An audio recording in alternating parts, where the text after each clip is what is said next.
Welcome back to the 80 Proof Podcast. I decided that now is the time that we are back. You don't get to decide these things. I do Only because it's your show and it's and my birthday, and your birthday, in at least 2 countries. But it's not your birthday here, man. It is in spirit. Fair enough. So, news topic time, or we could make drinking rules. Do we need drinking rules this podcast? Because I don't think we do. I think that I'm just going to drink whenever I damn well please.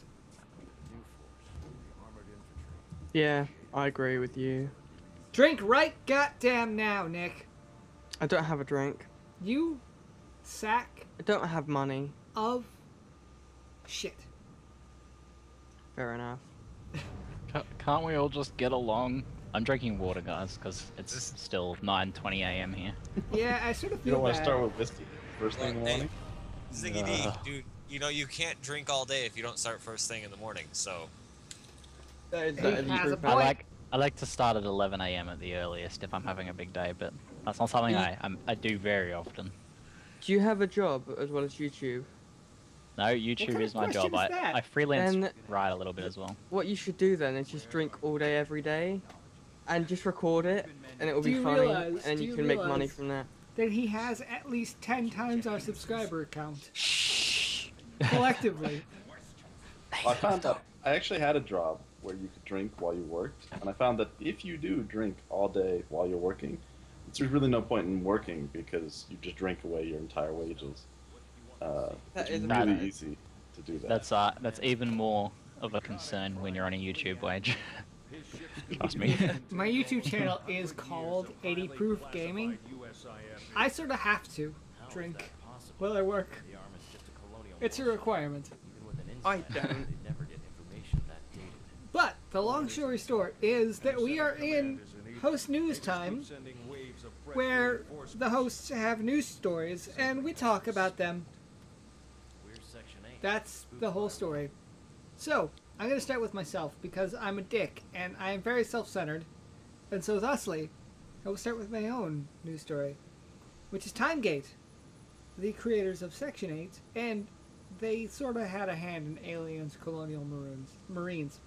Very sad story that they had a hand in that, but they got wamboozled. They're going bankrupt, not game-rupt. That sounds a lot happier of a term. They're going Game Grumps. Could you please explain to me, sir, the difference between what TimeGate is compared to the people that made Borderlands? Because aren't they connected in some way? I thought people They who made are Borderlands in also a made very minute way connected. Basically, Okay. Gearbox, the company that was in charge of Aliens Colonial Marines, Yep. they got hired to make that game. Then they hired out Section 8, not Section 8, TimeGate, to make various portions of Aliens Colonial Marines. TimeGate, they did what they could. They did their thing. They did their part of the game. Unfortunately, Gearbox was in charge of the whole sort of organization of the game itself. And so the parts that Section 8, god damn it, the parts that TimeGate made, they were reasonable enough, but they weren't in a huge amount of control over the game itself. Gearbox was in charge of the game itself. And the game itself was complete shit. Yeah, it looked And pretty it's rubbish. hard to differentiate. It's hard to say, this part here, it was this company, and this part here, it was this company. You can't do that. Okay, because we don't have the information to play. To be fair, the game was just a fucking mess. It doesn't The game even was matter. a fucking mess. There's no It doesn't individual matter. part of that game that was good. So you can't say whatever part that TimeGate was in charge of was good, but the rest of it was shit. And you can't say whatever part Gearbox was in charge of was good, and the rest was shit. There's no way to pull it apart because they're not giving us the information required. So the entire game was shit, and everyone involved did a bad job in their individual part. But I understand the game still sold quite well, though.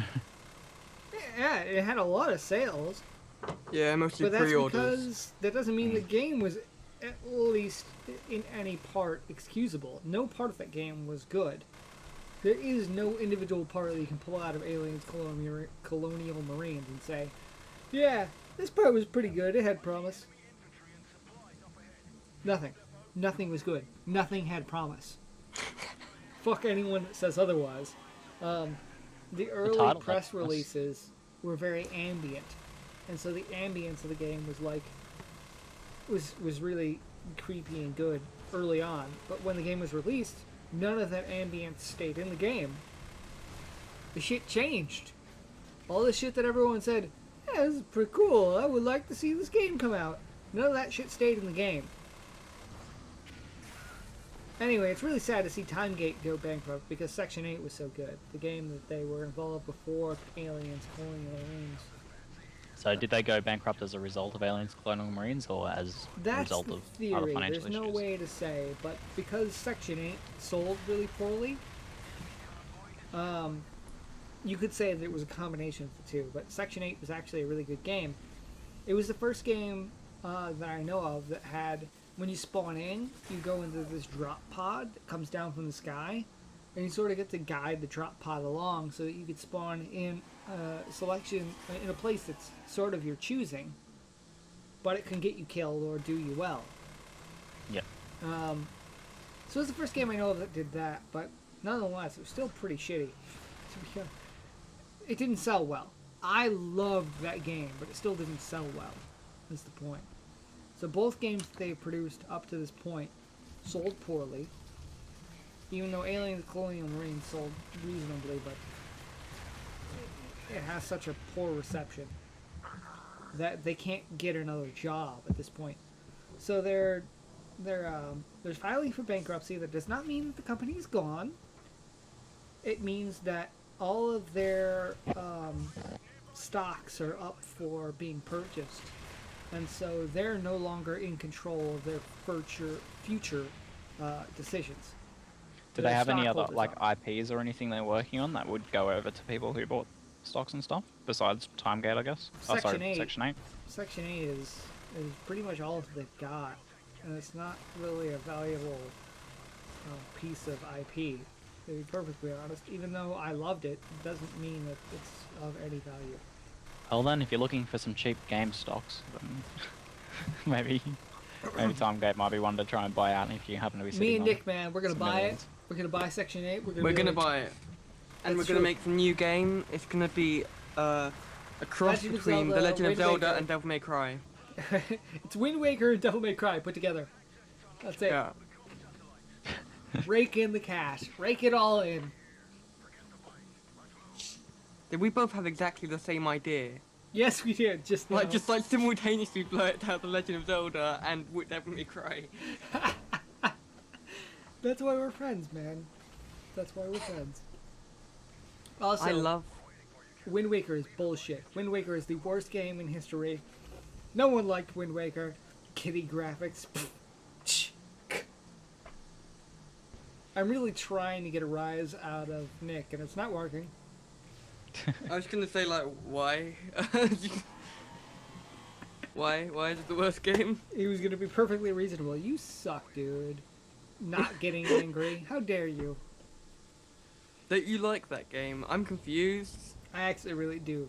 I really, really do.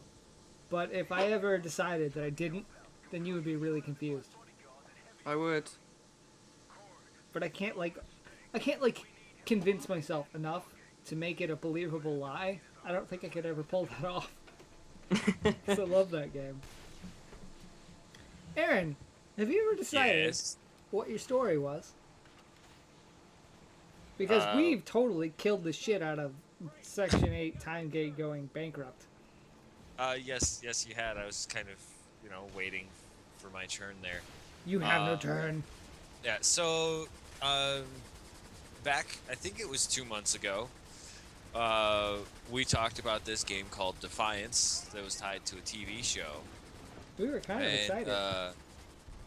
Yeah, I was actually quite excited about the possibilities, the things that could happen with the show. So now the show and the game have been released. So we've had our taste I have not played the game I'm pretty broke right now, um, so I have that's one of the reasons I spend most of my time on free-to-play games. But the uh, the game from a lot of my gamer friends has gotten pretty good reviews. There are a lot of people that are playing the hell out of it right now. And the TV show, however, has gotten mixed reviews. And mixed in there are bad and there are mediocre. Nobody's raving about it. And have any of you watched the show or played the game? I have watched the show pretty heavily. It's good.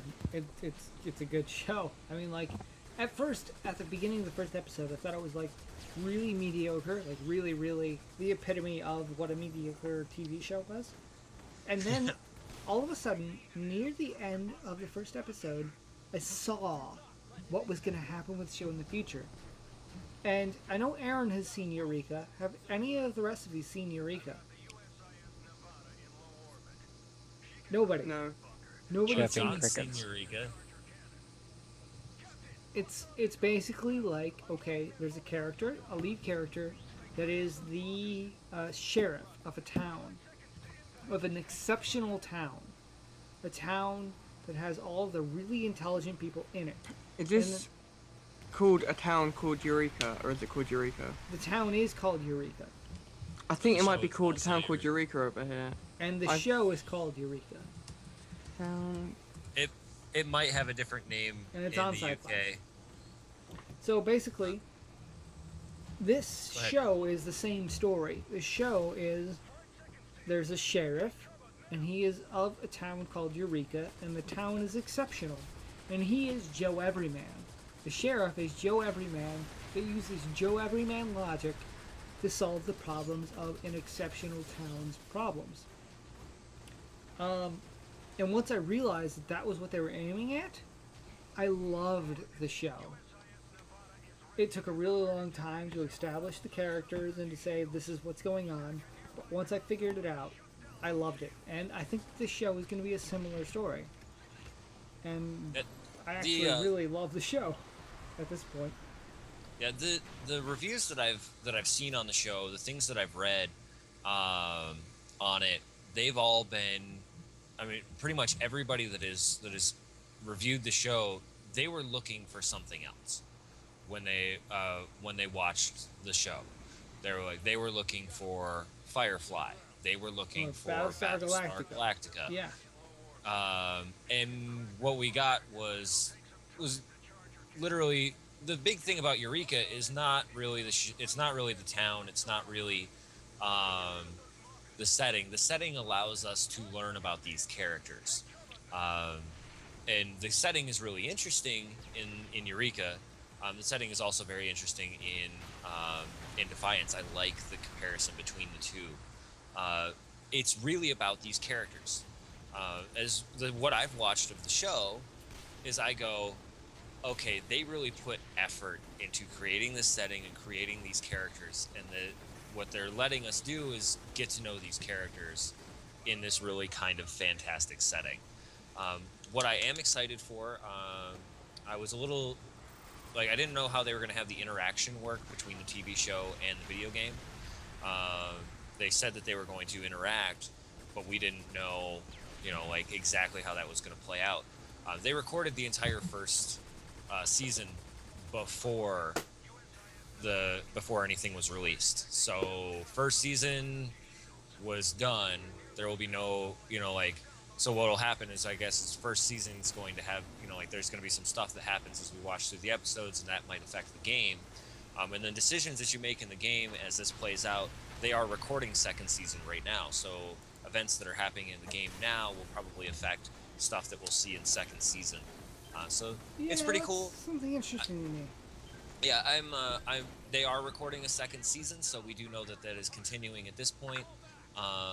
So, I'm interested to see how this progresses.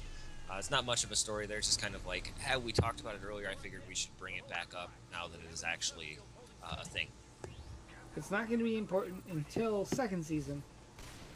they're going to interact, but they're not going to interact first season. The show and the game won't interact until second season. Well, the game won't affect the show until second season, but the And vice versa. The show may affect the game in during first season. The interaction hasn't happened yet between the show and the game, but Yes. it can't be understated that the show will interact with the game. The show is the solid narrative that's already been set in stone, and the game is the more fluid ocean side. The water is a thing that interacts with the show, but it's not the rock. To be honest, to me personally, it just sounds like there's going to be, there's a time schedule of events or changes that will happen in the game, and they will coincide with the show. It doesn't seem particularly interactive to me. But if they somehow pull off some sort of things that happen in a game affect the show in some sort of way thing for season 2, then I will be impressed. That's the thing, Have right? you, The show can't interact with the game, but the show is the world building, the writer wrote for the show. And But go ahead, this is, Aaron. Sorry. I just have because I haven't actually talked with you, Ziggy, about this. Have you looked at it at all, or is just learning at it from us at this point? I've been paying attention to the MMO and the whole idea in general. I'm pretty interested in the concept. My family is watching the show and they seem to be really enjoying it. They enjoy sci-fi sort of series and things like that. So I've been hearing good things from them, and they were interested in the MMO, and I'd mostly been seeing stuff from the MMO. But mostly, I suspect with this sort of things, with this grandiose idea of having an interacting show and game, that both will be fairly low effort in comparison to make up for that effort in concept. But if they're any better than terrible, I'll be somewhat impressed. I'm so impressed with you, ZiggyD. You can come back anytime. Anytime you want, you can come back on the show. This is true. The I don't. Tryon Worlds is the one that was in charge of the video game portion. We talked a little. We have talked about them previously here. I don't know if you played Rift at all. Definitely played a lot of that. But the way that they handled their in-game events in Rift, I could see actually, where the players could affect what's going on with the world. Be the only way that I see any, kind of interaction between the two. They are taking part in separate cities, halfway across the country, or a continent really, from each other. So I don't expect them to have a dramatic impact, but I'm sure that they will throw little things in there, and it should be interesting as it progresses. If it's something like they have this event and there's either a success or fail criteria, and then the result of that, based on, say they have a week of this event thing or whatever, maybe it's like a big war or something like that, and then the success or failure of that at the end will affect something in the next season, and that's an interesting concept and should be satisfying for people that are really getting into both the show and MMO. Yeah, that's what I would expect. That's what I expect to be going on. Yeah. It's a big sort of like, okay, if there are this many victories on this side of the coin, like you pick as a player in the game which faction you're in, and whichever faction has the most victories is the one that influences the show. That's what I really expect, and it's not really a big deal. It's not a huge influence in the show. It's a superficial one. So, John, are you still with us? Can I still hear you, John? I assume. Can you hear me? Yep, we're still good. I'm just going to keep checking with John occasionally because he's the one that has the technological issues because he is such a noob. Such an enormous noob. The problem with spending good money on a good mic. It doesn't always work. But Nick's topic is next. Nick, Metal Gear Solid, number 5. You have some sort of topic. I don't even have a full grasp on it. That's how... I don't either. I'm just excited because Metal Gear Solid 5 and New Zelda are both things that are good in my life. both things in your life. They're both good. Well, sometimes The excitement trailer for Metal Gear supersedes. the trailer for Metal Gear Solid 5 looks really cool, and it looks like they're rebooting Metal Gear, which I feel is a thing that needed to happen quite a while ago, because Metal Gear Solid just got seeping and fat and stupid. Well, And back in the day, before fucking Metal Gear Solid, what's the recent one with this laser sword and the cutting anything? Metal Gear Rising. Before Metal Gear Rising, they decided that they were going to make Metal Gear Solid to be a series sort of like James Bond, where all of the developers could have access to it. And it would all have the name Metal Gear Solid.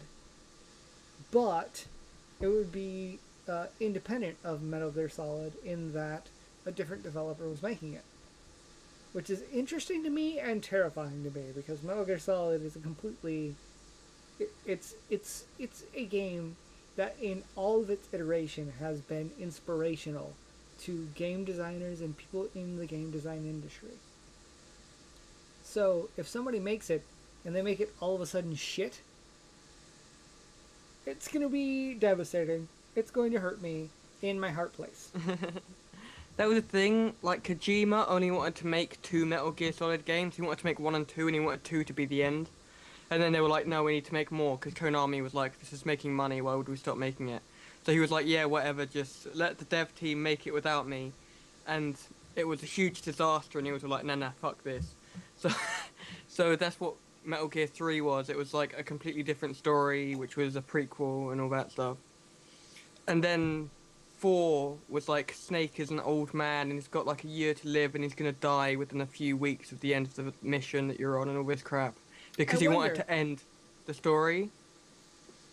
But now it's coming back again. I have a thought on this. I wonder if, like, he wanted to be done. He was, like, sick. He was sick of the Metal Gear storyline. He was like, God damn it. I know you people really, really, really want me to do this section of things, but I'm not really particularly interested. I want to do my own goddamn thing. No, I'm just gonna make this yeah. this completely independent thing that I just want to be done with. I just want to be fucking done with it. Whatever, do what you want to do. Have you played Metal Gear Solid 4? No, actually, I have not actually played that.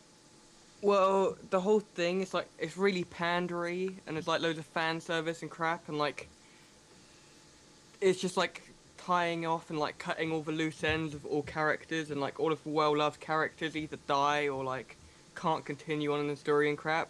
And it's just like really like Hideo Kojima just like, I really don't want to make these games anymore. I need to end this, right? So what you're saying is I'm right. Yeah.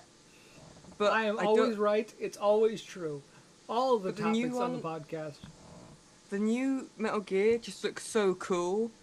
Like, I don't know what it is about it. It just looks amazing. The trailer is just really good. And then there's a new Zelda, which is A Link to the Past 2, which is amazing because Zelda has been a bit shit recently. And Link to the Past is... I don't think that any Zelda has been shit ever. Have you And played I will Skyward refuse Sword? to Have you played understand. Skyward Sword? Have you played Skyward Sword? Yes. Why does that exist? I refuse to even acknowledge the fact that any Zelda could not be anything but the best of anything that exists. Zelda is such a weird series. Irrational. It's true. But Like, I am a Nintendo fanboy from the beginning, and I will not see a Zelda game be shit. I'm reviewing the Zelda series, and like, I'm really looking forward to the hate I'm gonna get with Twilight Princess and Skyward Sword. I'll give you all the hate. I'll give it all to you. Or even Ocarina of Time, because I'm gonna criticize that game, and Wind Waker, and Majora's Mask. You remember how I said that I loved Zelda 2, and that when you did a video that hated Zelda 2, I would be mad? Well, you did the video that hated Zelda 2, and I loved you for it. So, irrationality, it is me. The thing that's really interesting with A Link to the Past 2 is that it's gonna be more of a game, like Link to the Past was, where it's like focused on being a game, around puzzles and simple game design things, and it looks interesting. Whereas Zelda recently has been really focused on story and things like that, especially in Skyward Sword. There was a load of story in it and loads of exposure and loads of dialogue. So it should be good to get a Zelda that's back to the roots of Zelda and what it originally was. I'm really looking forward to it. I know Like, this I'm is looking forward. probably going to get me some hate, but like the Zelda games, as a franchise, Zelda has really jumped the shark. As far as storyline goes, they've completely abandoned the concept of a single storyline, which just makes it completely impossible to follow. I mean, how are you going to go like, okay, Zelda has 3 storylines. This is what you have to follow. There's Zelda storyline on the left, there's Zelda storyline on the middle, and there's Zelda storyline on the right. And you might think I'm crazy, but this is legitimately the Zelda story arc. There's 3 Zelda storylines. It's because Nintendo are dumb. They don't know what they're doing with the story. And, like, I don't think it worked in the last 2 games when they were like, oh, we're going to have a heavy emphasis on story. Because, like, they don't even have voice acting. So story is just boring and tedious and annoying when they put it in Zelda. And, like, they do things that, like, breaks their own story. So, like, for the game The Minish Cap, which was, like, a little Game Boy game, it, like, explains the story of Link's hat. And then they do Skyward Sword, which is a prequel to that game, and then Link has a hat. Even though it was like the origin story for his hat in a game. Like, they made a whole game about his hat, and he wouldn't have had a hat. And there's little things that really piss me off with the story, and it's just, I wish they would stop. And they keep bringing back Ganondorf and, like, making it like Ganon, Link, and Zelda. Why did that? What? I forgot Zelda's name. You're welcome for me not having any views, because if I had any views on my YouTube channel, you would have all the people hating you right now. Yeah, it's just they think that that people who play their games are dumb, and they just need to, like, I don't know. Disagree. I think that their storyline is so complicated, so complex, so many storylines, so much shit that they can't possibly be trying to assume that we're dumb. Because if we were dumb, we wouldn't be able to follow 2 games. 2 games. No, but Any 2 games. Pick 2 games, we wouldn't be able to figure out the connections between the 2. None of the stories in Zelda is even connected. It's just like, They're all connected. You've seen. It's not really. I've got Hyrule Historia, and it's not really connected. It's just like, oh yeah, it's connected. It's not really. Like, I think it's fascinating. It's dumb. I think that you're dumb, you stupid son bitch. I like Zelda, but there's just so many dumb things. Dumbness. Let's skip you and your dumbness. Let's move on to ZiggyD. ZiggyD, what's up, homie? I was going to talk about the Neverwinter launch. No doubt you guys have been seeing a lot of talk about Neverwinter. It's the new big free-to-play MMO on the block. The shit one. You know, well, I don't know. I'm just fucking around. There's mixed opinions about it, but I'll give my opinion about it. You know, it comes from a huge IP, Neverwinter, which is Dungeons and Dragons, for those of you guys who aren't familiar. Because of the naming of it, and because the previous Neverwinter-related games were Neverwinter Nights 1 and 2, which were popular single player, and also multiplayer, actual D&D style RPGs with, you know, heavy D&D in them, like in terms of the gearing, in terms of the classes, in terms of everything you can do, even down to dice rolls being in the background. Now, straight up, Neverwinter Online, the MMO, is not a D&D game at all. It is just set in the Neverwinter, basically, theme. There's some, you know, basic references to D&D that you roll some dice to determine your initial stats, and that the classes and races are kind of similar to D&D and things like that. But other than that, and the setting, it is not a D&D game at all. Overall, I think the game is pretty impressive for a free-to-play game. The combat is exceptional, probably the best combat I've ever played in an MMO. Given I haven't played too many MMOs, but still one of the best combat systems I've ever played. Some of the other good systems have potential, and the game overall just seems to be a lot of fun. However, it's wrapped up in a pretty bad microtransaction system. I Have you think any that of I you have a guys? relevant played? objection. I've Yeah, played a go ahead. lot of pen and paper RPGs in my time. A lot. A lot. I mean, I have created my own pen and paper RPG, and then one of my friends that I played pen and paper RPGs with at the time also made their own pen and paper RPG. Neverwinter Online is not a pen and paper RPG, and it is not an entertain. I mean, it might be entertaining as an MMORPG, but we can't look at it in the perspective of a pen and paper RPG because it's Yeah, not well, going to be that. that's exactly what It's I'm not saying. meant Yeah. to be a pen and paper RPG though. Well, people could be forgiven for thinking that it might have a bit more D&D in it. I actually made a video talking about how much exactly D&D is in the game, and it is very little. There's like, I was even hoping, that maybe they'd have dice rolls going in the background to calculate damage and things like that. But they wanted to go the safer route with, just having your daggers do 10, 20 damage and things like that. There's a lot of affection that it gains in my book. Because me and Aaron, we used to talk about what does an MMORPG need to be proficient. And I came up with the concept of player-devised dungeons. And Neverwinter has that. It has that It does. player-devised dungeons. Please tell us, how does So it have it? the Foundry system in Neverwinter essentially allows you to be a DM in the sense that you can create a quest line, a mission, and even to, if you're willing to create multiple of them and link them together, externally, you can create an entire campaign for people to play through. And I think this is the future of Neverwinter in terms of, its longevity, because it's limited in some ways. Like at the moment, people can't effectively put bosses in their maps.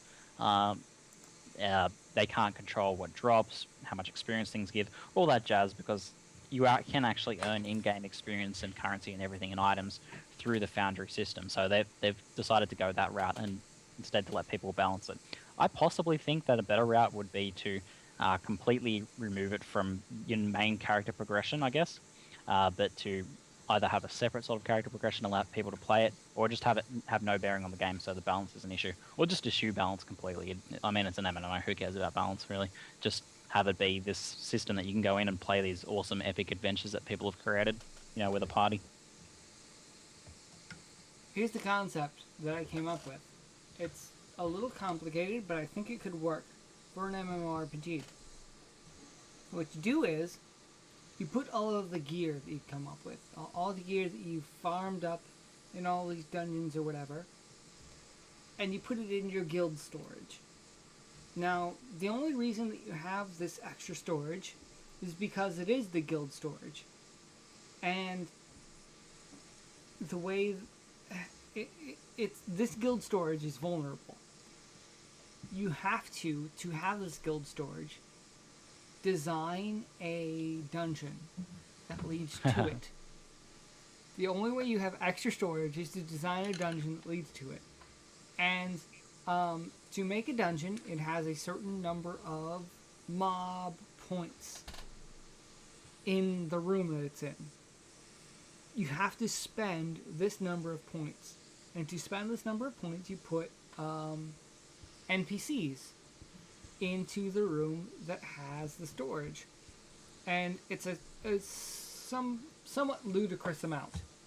So you have to have this many level of mobs in the room that stores the chest that has the gear in it.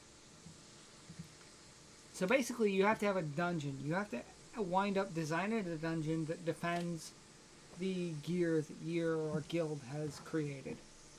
And in other guilds, and in other games, like Guild Wars 2, you have to wind up spending a certain number of development points. Like, your guild has to do this much shit to get guild storage. Period. Except in the game that I have conceptualized, that guild storage is vulnerable to attack by other guilds. In Guild Wars 2, there has been sort of like guild-to-guild combat.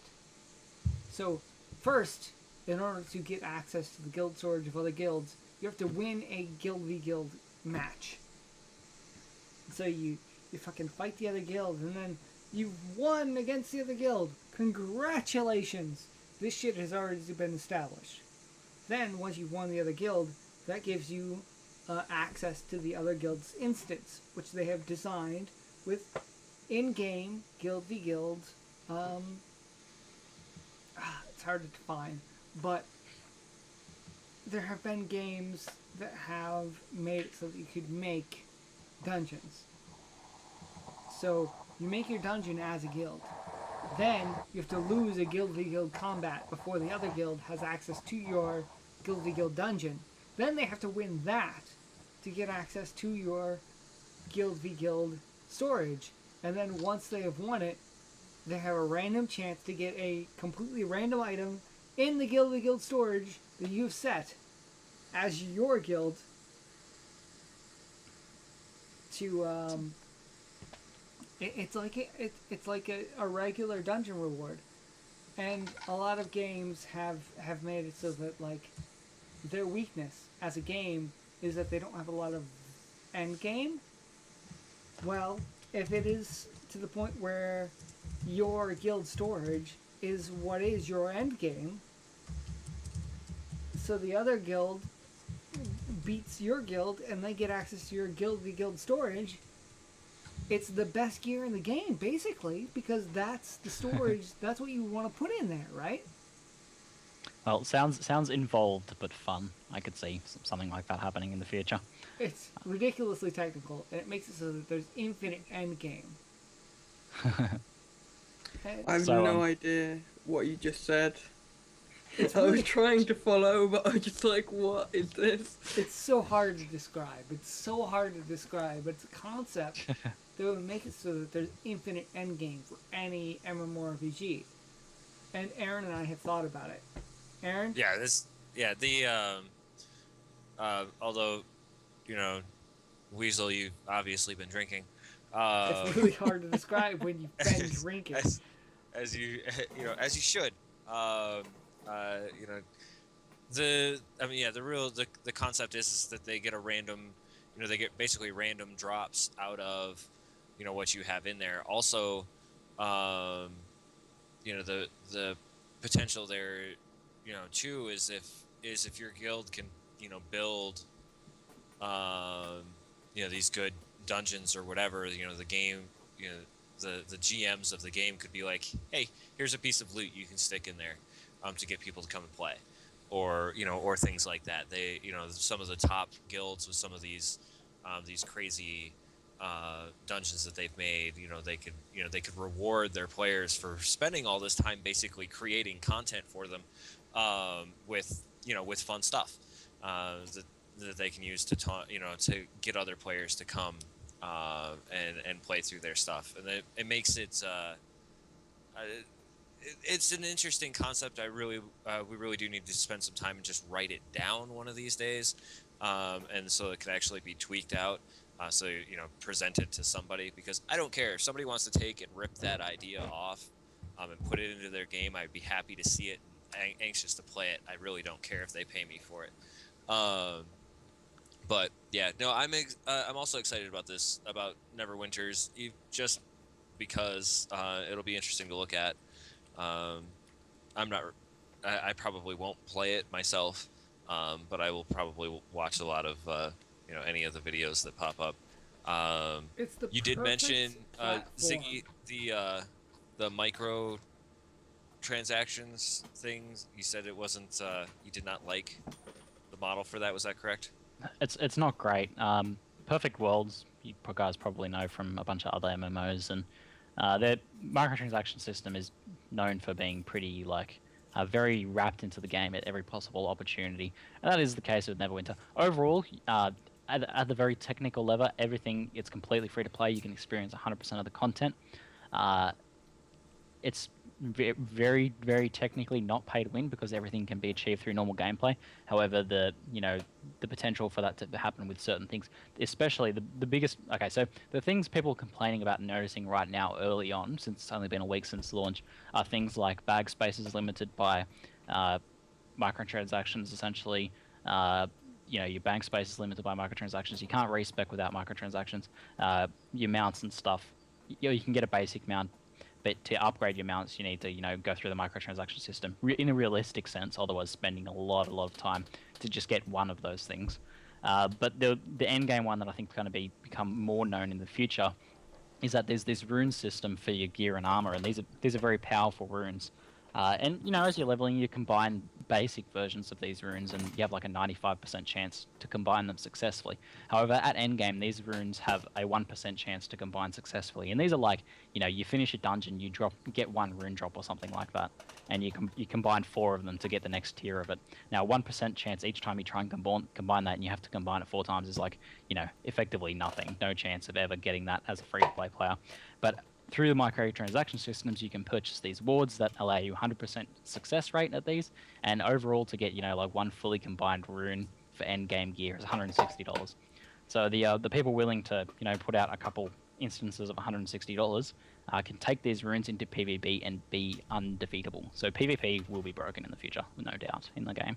But otherwise, it's a very good game. The combat in it is super solid. As I said, the most impressive combat system I've ever played, even far and away better than Guild Wars 2, which I quite liked.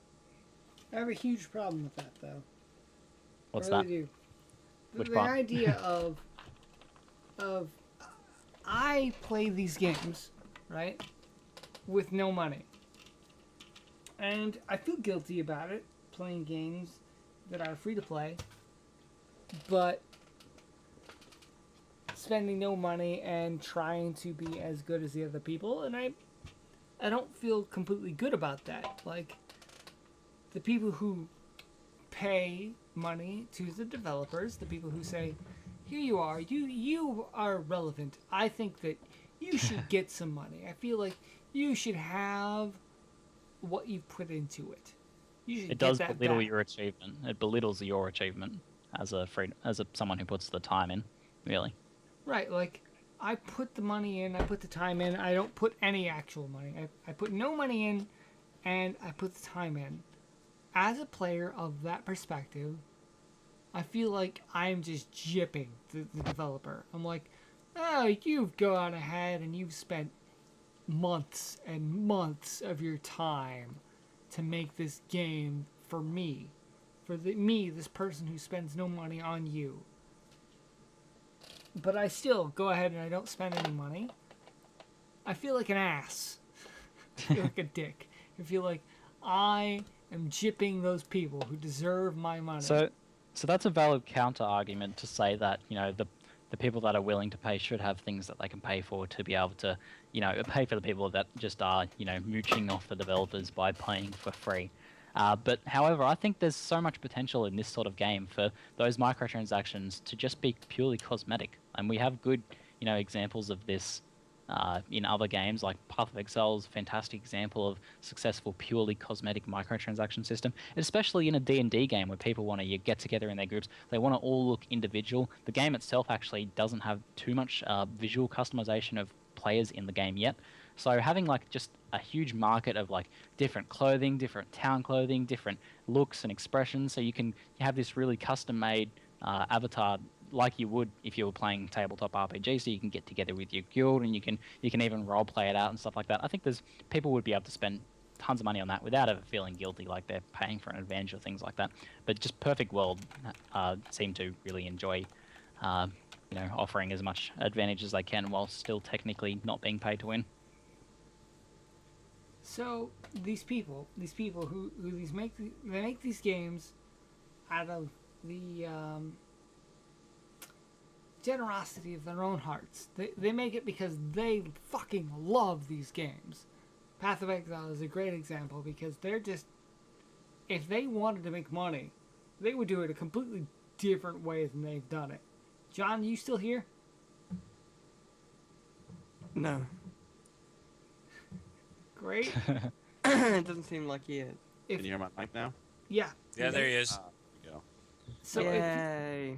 John and I, we are of a mind in the example of Path of Exile.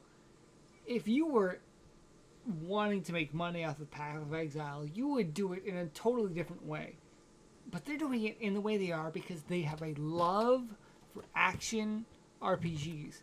If they wanted to fucking do it to make money, they would definitely not do it the way they're doing it. Definitely. I disagree though, because I think for long-term profitability, the way they're doing it is much more sustainable. A system like Neverwinter, where you can, or like other MMOs where you can pay for an advantage, or even if the game is pay to progress, you're isolating a lot of player base that might potentially one day spend money, but now can't. You can make a lot of money short-term with a more intrusive microtransaction system, but I think long-term, the cosmetic route of non-pay-to-win sort of stuff, I think is the best way economically, even. So yes, they're doing it out of the love of their game, but I think also the it way makes they're sense. doing it is actually for the goal of making money? Well, that's why With Path of Exile. Yeah, in the example of Path of Exile, do you think that they're doing it the way they're doing it to make money in the long term? I think their goal is to be sustainable in the long term, so they can continue to make the game that they've always wanted, which makes sense. These two things don't have to be at odds with each other. You can make a game you love, but also have it be long-term viable. But if you instead your goal is just to make money, then you might take the short route profitable option. Especially if you're a developer that churns out constant MMOs like Perfect World does. Basically, they take over MMOs that have been in developed by other companies like Neverwinter. And your perspective is that if you're thinking long-term, that the way that they're doing it is smarter. Like, long-term thinking, they're going to make more money the way that they're doing it than the way other MMORPGs like, say, Diablo 3. Diablo 3 is doing it for the short-term monetary gain. But in the example of Path of Exile, they're making a game that is a better game. And so they make more money in the long term. Because they're fucking smart. Fucking douchebags. See, I don't even know then if it's smartness, because I guess it depends on how you define smartness, because maybe Perfect Worlds are really smart. Maybe they see that the MMO industry is becoming increasingly disposable, and to make a MMO that's fun for a year or so and that can make a lot of money in that year, maybe that is the smart route. If they instead said we're going to make a game with a really just purely cosmetic microtransaction system and we're going to try and aim it at having like a shelf life of 10 years, then maybe that isn't so smart, because instead there's going to be a bunch of new MMOs coming out and player base is just going to shift around anyway. Like, I don't think there's going to be more WoWs in the future. There's not going to be any more 10-year MMOs. Maybe they are smart because they're seeing it as the game MMOs are becoming pretty disposable. This is an incredibly relevant topic for conversation. I feel like Path of Exile is on the right choice because I love Path of Exile, and so I obviously pick them over the opponents of Path of Exile. And I hated Diablo 3 while I loved Diablo 2. So it's like, it's a pretty obvious decision for me. But I feel like the obvious decision isn't where the conversation is. You have to have a contrasting perspective, or else it's not a very relevant conversation to have. Well, I think for Path of Exile, maybe that's a smart choice for action RPGs as well, because I think the action RPG gamer wants a game that's going to be around a long time, so they can sink a lot of time into it, and a cosmetic microtransaction system for that makes sense. So, maybe it was just a case that the different genres suit different microtransaction systems. I know I'm skipping ahead a little bit because we had our host topics for later, and I wanted to talk about microtransactions and some of the trending that I'm seeing in video games. And one of the things that you mentioned is pay to win. One of the things that I was really, really frustrated with when I first started playing World of Tanks was that they had the gold rounds, the money, the rounds that you had to pay real money to purchase. They have since moved away from that. You can now purchase those with either real money or with in-game money. So that, you now effectively do get the everything is free to play that way. One of the things that I'm seeing now is people complaining that everybody is using those gold rounds. They still refer to them as gold rounds.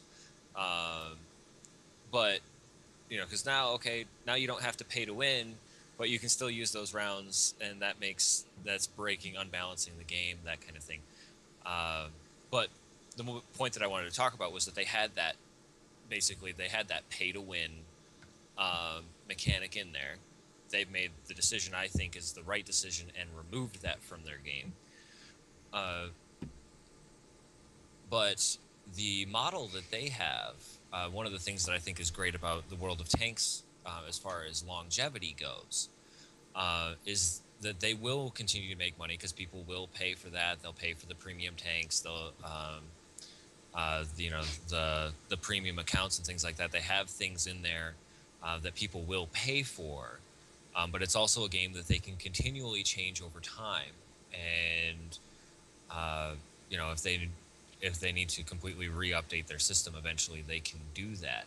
So that's another one of those games that I think that one's still going to be around in the future. It's still going to be a relevant game here in the next 4 to 5 years.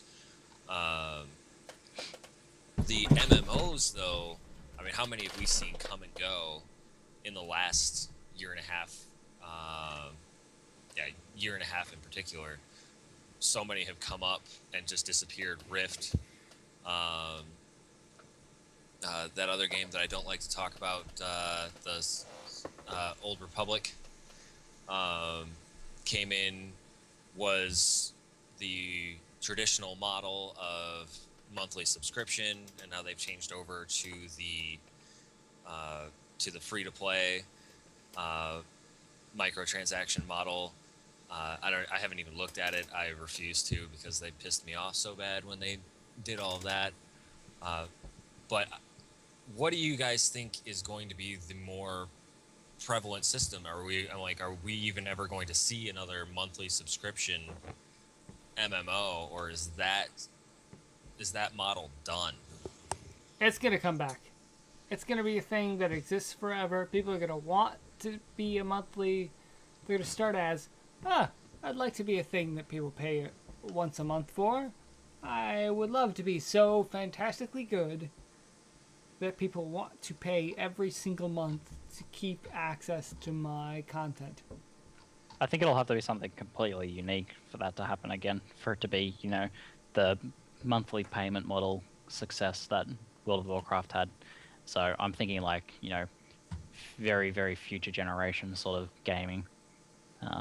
Far away down the track. For now, though, I don't think we'll ever see another successful subscription model on a large basis that's widely popular. I think that me and you, we need to have an argument because we're having the opposite.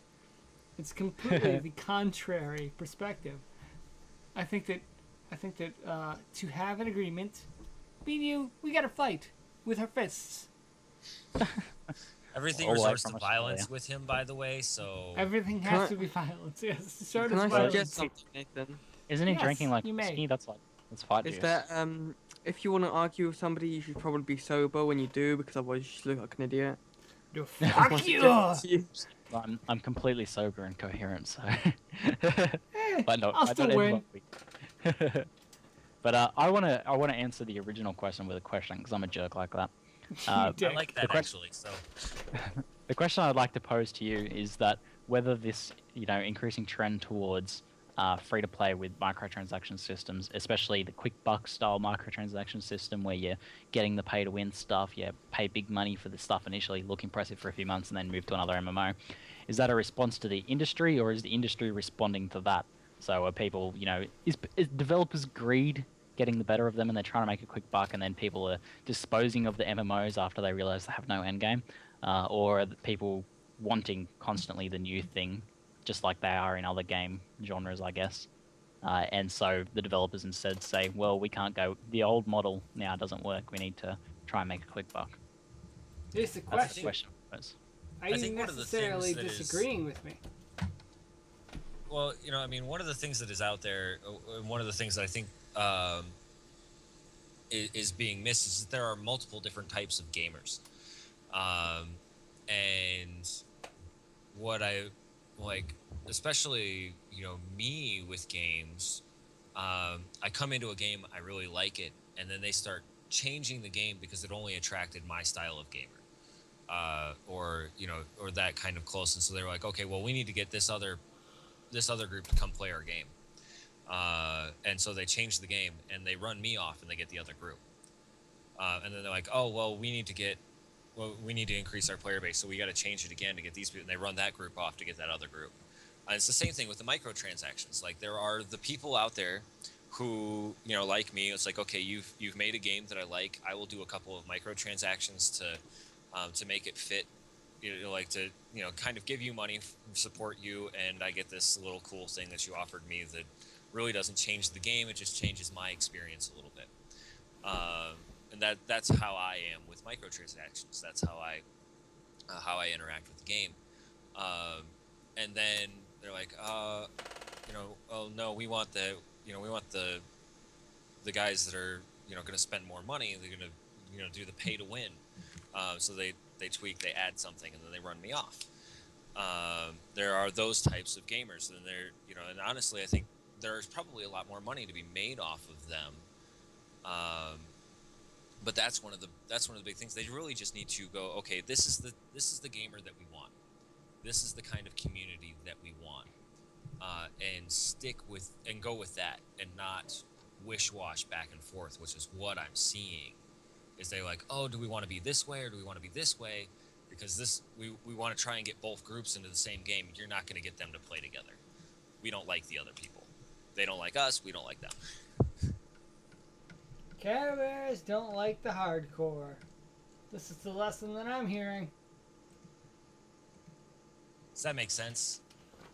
It Yeah, actually makes a lot more sense than I expected. I think that's the easier route, and a lot of games, will take the appeal to either Timmy, Johnny, or Spike. If you guys are unfamiliar, the power gamer, or the different class of gamers and how they prefer to play. But I think there is room for games that are trying to make a long-term stand to have aspects for each of those gamers. And MMOs especially can have such a variety of gameplay in them that they can attract the different types of gamers. But yeah, as for the microtransactions thing, I'm not sure if that fits into it. They need to go for the older route of microtransaction system. Yeah, the longer lasting one, if they want to attract all three audiences. Yes. John, you got a topic for the news for this month? Am I working now? He's kind of there. There we go. He's here. He's been Okay, here. I can hear myself again. Good. Yeah, well, I wanted to contribute to the microtransaction stuff too, actually. I wanted to throw out that League of Legends was a good example of the cosmetic things for a long-term game, and a good way to keep your player base around. John, Yeah, so, League of Also- Legends has been a fantastic example of microtransactions. They've been a beacon, a shining beacon that we could lift onto a pedestal of how you could successfully do microtransactions. But why? why what? Why do I like it? Why I like are they it. successful?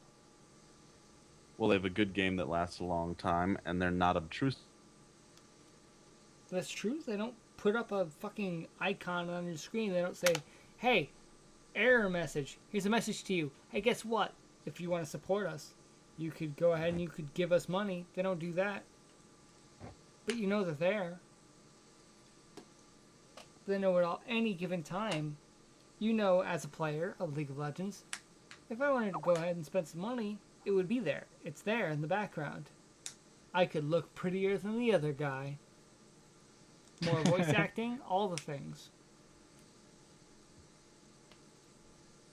So why is that acceptable? I guess the real question is, why is that acceptable? While in other games they're free, they do systems that are similar, but it's not quite so palatable. Well, I don't really think they're limiting you in any way in League of Legends, whereas the ones that are considered unpalatable are limiting your gameplay experience. You, in League of Legends, you're limited to what heroes you can use unless you've unlocked them all. You can unlock them through gameplay, and most of the time that's seen as reasonable in most games, but then that depends on the amount of time and whether it's feasible for most players to unlock the heroes they want.